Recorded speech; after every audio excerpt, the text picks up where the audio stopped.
Friends, today we are going to start impact of changes in economic policy on the business or effect of liberalization and globalization. तो जो हमारी new economic policy आई थी new economic policy 1991 जिसमें कि LPG था liberalisation privatisation globalisation. तो उसके आने के बाद में क्या इम्पैक्ट पड़े, तो जितने भी ये पॉइंट हैं इन सब पॉइंट में हमें यही एक्सप्लेन करना है कि न्यू इकोनॉमिक पॉलिसी के आने से पहले यानी कि एलपीजी के आने से पहले क्या कंडीशन थी और एलपीजी के आने के बाद क्या कंडीशन हुई, यानी कि लिबरलाइजेशन प्राइवेटाइजेशन ग्लोबलाइजेशन करने से पहले क्या कंडीशन थी और उसके बाद उसका क्या इफेक्ट हुआ।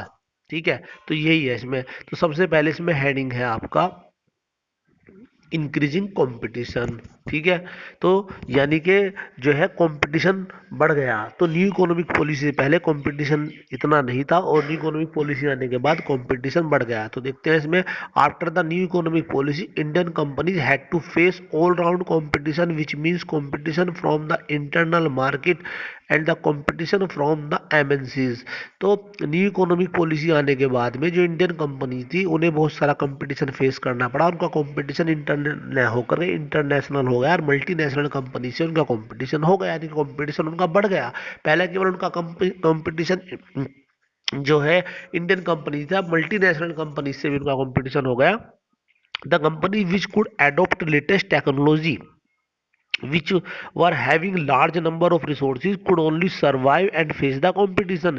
यानी कि ऐसी कंपनी जिसके पास लेटेस्ट टेक्नोलॉजी थी, जिसके पास बहुत सारे रिसोर्सेज थे, केवल वही जो है कंपटीशन फेस कर सकती थी, वही केवल टिक सकती थी। Many companies could not face the competition and had to leave the market. और जो बहुत सारी कंपनी है वो कंपटीशन फेस नहीं कर सकी और उन्हें मार्केट को छोड़ना पड़ा। तो इकोनॉमिक पॉलिसी से पहले क्या हुआ, इसमें जो है पहले कंपटीशन कम था, फिर उनका मल्टीनेशनल कंपनी से कंपटीशन हुआ। अब जो कंपनी केवल वही टिक सकती थी जो लेटेस्ट टेक्नोलॉजी यूज कर सकती थी। ठीक है, वही टिक सकती जो कंपटीशन फेस कर सकती है। और इसमें क्या हुआ, बहुत सारी कंपनी जो है उन्हें जो है वो कंपटीशन जो फेस नहीं कर सकी, उन्हें मार्केट को छोड़ना पड़ा। ठीक है, एग्जांपल है prior to 1991 banking sector insurance telecommunication etc was only the public sector enjoying the monopoly whereas now so many private banks airlines and telecommunication companies have entered in the race of competition। तो economic policy से पहले जो है यहाँ पर जो है जो पब्लिक सेक्टर की जो कंपनी थी वही बैंकिंग सेक्टर में, इंश्योरेंस कम्युनिकेशन में, बैंकिंग सेक्टर में मान लिया एसबीआई या पीएनबी और वगैरह चल रही थी, इंश्योरेंस कम्युनिकेशन में बीएसएनएल वगैरह, ठीक है, इंश्योरेंस में एलआईसी वगैरह। लेकिन अब कंपटीशन आने के बाद में जो है बहुत सारे प्राइवेट बैंक भी आ गए हैं, बहुत सारी प्राइवेट इंश्योरेंस कंपनी भी आ गई है, तो कंपटीशन जो है बढ़ गया है।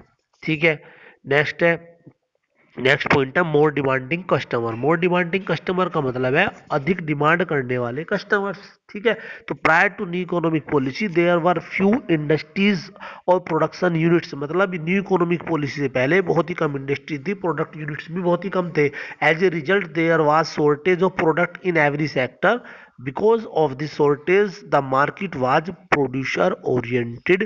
Producers became key persons in the market। तो न्यू इकोनॉमिक पॉलिसी से पहले क्या था कि प्रोडक्शन की शॉर्टेज थी, प्रोडक्शन करने वाली बहुत ही कंपनी थी। तो यानी कि जो प्रोडक्ट बनता था वो प्रोड्यूसर ओरिएंटेड बनता था। प्रोड्यूसर ओरिएंटेड का मतलब क्या हुआ कि प्रोड्यूसर जैसा चाहता था उसके अकॉर्डिंग वो अपना प्रोडक्ट बनाता था और प्रोड्यूसर ही की पर्सन होता था।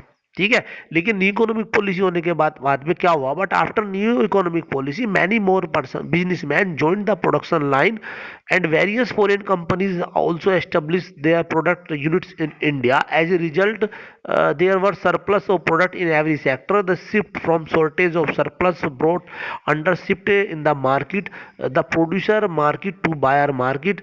The market became customer oriented and many new schemes were made by companies to attract the customer। Nowadays the products are produced manufactured keeping in mind the demand of customers। तो new economic policy होने आने के बाद क्या हुआ कि बहुत सारी कंपनी आ गई और बहुत सारी कंपनी जब मार्केट में आ गई तो जो प्रोडक्शन की जो शॉर्टेज थी वो प्रोडक्शन की शॉर्टेज कम होगी और जो जो जो प्रोडक्ट जो है प्रोड्यूसर अपने अकॉर्डिंग करता था वो कस्टमर के अकॉर्डिंग करने लगा। तो यानी कि मार्केट जो है अब जो है क्या हुआ, वो कस्टमर ओरिएंटेड होगी। कस्टमर ओरिएंटेड यानी कि कस्टमर के हितों को ध्यान में रखते हुए तो कंपनी अब इस तरह के प्रोडक्ट बनाने लगी जो कि कस्टमर को अट्रैक्ट करते थे।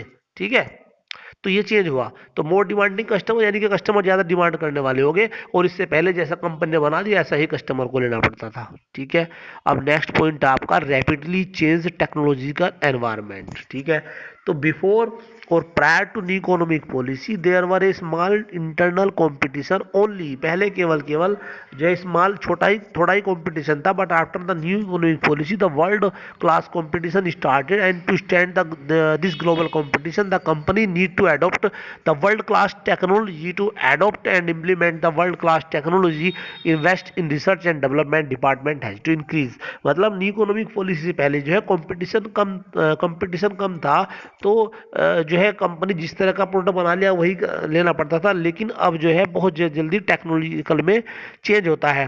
ठीक है, तो इसलिए जो है अब बहुत जल्दी जो भी कंपनी अपनी टेक्नोलॉजी में बहुत जल्दी चेंज करती है वही कंपटीशन में टिकी रहेगी। इसलिए आजकल जो कंपनी जो है रिसर्च एंड डेवलपमेंट पर जो है बहुत ज़्यादा पैसा खर्च करती है, जिससे कि न्यू न्यू टेक्निक का यूज किया जा सके। जो भी कंपनी टेक्नोलॉजी पहले ले आएगी वही कंपटीशन में टिकी रहेगी।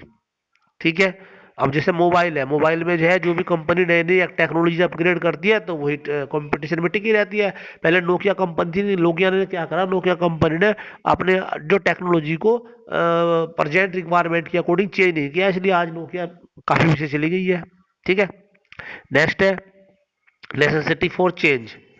ठीक है, तो prior to 1991 the business enterprise could follow stable policies, यानी पहले केवल स्टेबल पॉलिसी फॉलो करते थे for a long period of time. After 1991 the business enterprise have to modify their policies and operations from time to time. तो 1991 से पहले क्या था कंपनी ने एक बार जो पॉलिसी बना ली, स्टेबल पॉलिसी बना ली, कंपनी से फॉलो करती रहती थी, उसमें कोई चेंज नहीं करती थी, जिस तरह की टेक्नोलॉजी बना ली, जो जो पॉलिसी बना ली उसी से चलते थे। लेकिन अब जो है अब कंपनी क्या करता है, अपनी पॉलिसी को बार बार मॉडिफाई करना पड़ता है टाइम टाइम पर, अगर उन्हें कंपटीशन में टिके रहना है। तो नेसेसिटी फोर यानी कि अब चेंज जरूरी है, पहले स्टेबल पॉलिसी होती थी, अब पॉलिसी को बार बार मॉडिफाई करना पड़ता है। ठीक है, point number 5 need for development human resources.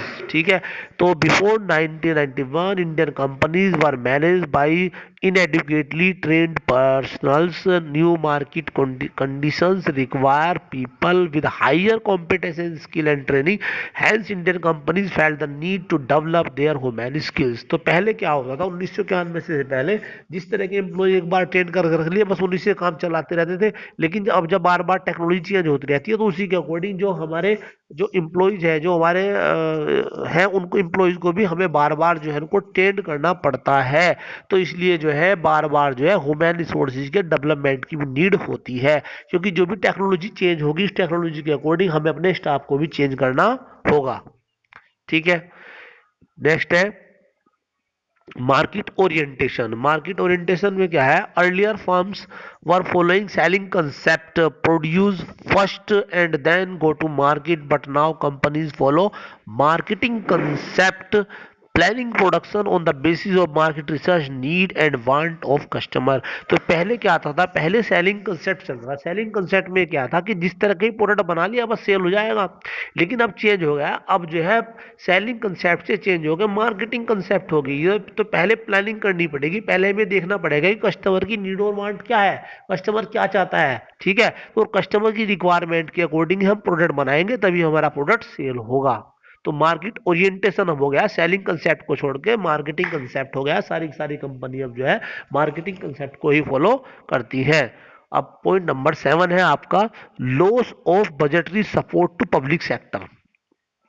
ठीक है, इसमें क्या है, prior to 1991 all the losses of public sector were used to be made good by government and sanctioning special fund from budgets, but today the public sector have to survive and grow by utilizing their resources efficiently, otherwise these enterprise have to face disinvestment। इसमें क्या है कि 1991 से पहले जो है जो government की जो पब्लिक सेक्टर की जो बहुत सारी कंपनी चलती थी, अगर उन्हें लॉस हो जाता था तो गवर्नमेंट उनके लिए एक स्पेशल फंड बना लेती और उससे जो है उनकी लॉस की पूर्ति हो जाती थी। जो गवर्नमेंट को जो टैक्स के रूप में इनकम होती थी उस टैक्स में से ही कुछ उसमें से ही जो है कुछ इनकम जो है उन कंपनी को दे दी जाती थी जो कंपनी लॉस में चलती थी पब्लिक सेक्टर की। लेकिन अब ऐसा नहीं है, अगर पब्लिक सेक्टर की कंपनी लॉस में चलेगी तो उसे डी इन्वेस्टमेंट फेस करना पड़ेगा, गवर्नमेंट वहां से जो है अपना शेयर जो है वहां से निकाल लेगी। तो अब इन्हें अपने लॉस का अरेंजमेंट इन कंपनी को खुद ही करना पड़ेगा। ठीक है।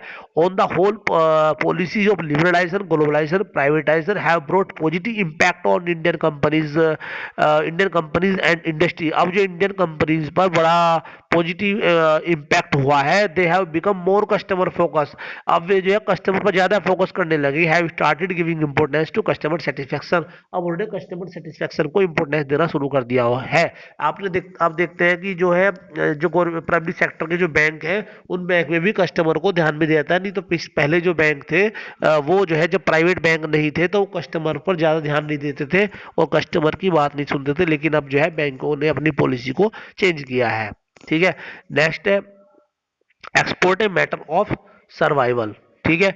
The Indian businessman was facing global competition and the new trade policy made the external very liberal as a result to earn more foreign exchange and many Indian companies joined the export business and got a lot of success in that। ठीक है। Many company increase their turnover more than double bye starting exporting division.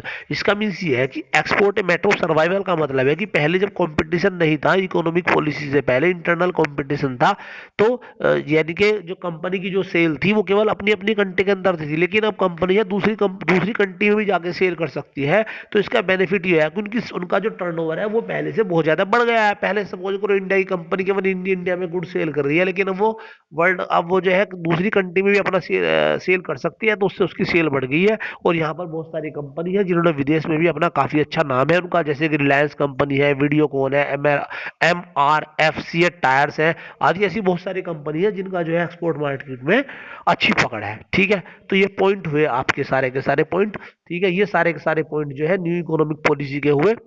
ठीक है। इनसे क्या change हुआ एक बार थोड़ा सा हम इन्हें देख लेते हैं। तो इंक्रीजिंग कंपटीशन, पहले कंपटीशन कम था, कंपटीशन बढ़ गया है, कंपटीशन जो है मल्टीनेशनल हो गया है। ठीक है।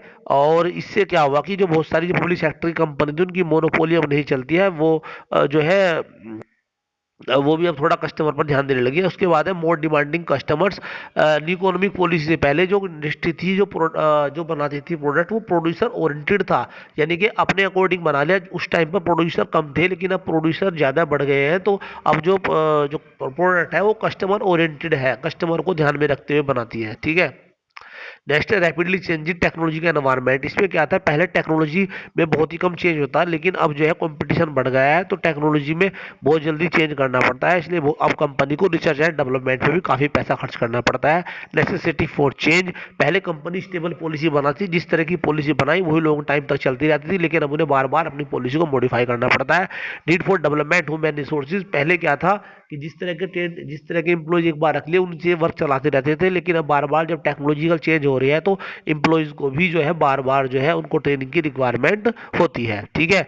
मार्केट ओरिएंटेशन, मार्केट ओरिएंटेशन क्या है, पहले जो है सेलिंग कंसेप्ट थी, जिस तरह का प्रोडक्ट बनाया उसी तरह की सेल होती थी, लेकिन अब जो है मार्केटिंग कंसेप्ट का यूज करते हैं। पहले कस्टमर की नीड और वांट को देखते हैं, उसके बाद जो है प्रोडक्ट को लाया जाता है। नेक्स्ट है loss of budgetary support to public sector. इसमें क्या था कि जो अगर पब्लिक सेक्टर की कंपनी है अगर वो लॉस में चल रही है तो गवर्नमेंट जो है उसके लिए स्पेशल फंड दे रही थी।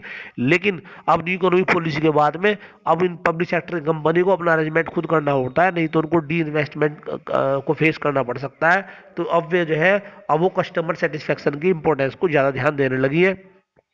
एक्सपोर्ट है मैटर ऑफ सर्वाइवल, कंपटीशन बढ़ा है। पहले जो है प्रोडक्ट केवल एक ही कंट्री में सेल होता था, अब तो बाहर भी जाकर सेल कर सकती है वो, तो इससे जो है उनकी सेल भी बढ़ी हुई है, उनका टर्नओवर भी बढ़ा है। ठीक है। Okay, thank you.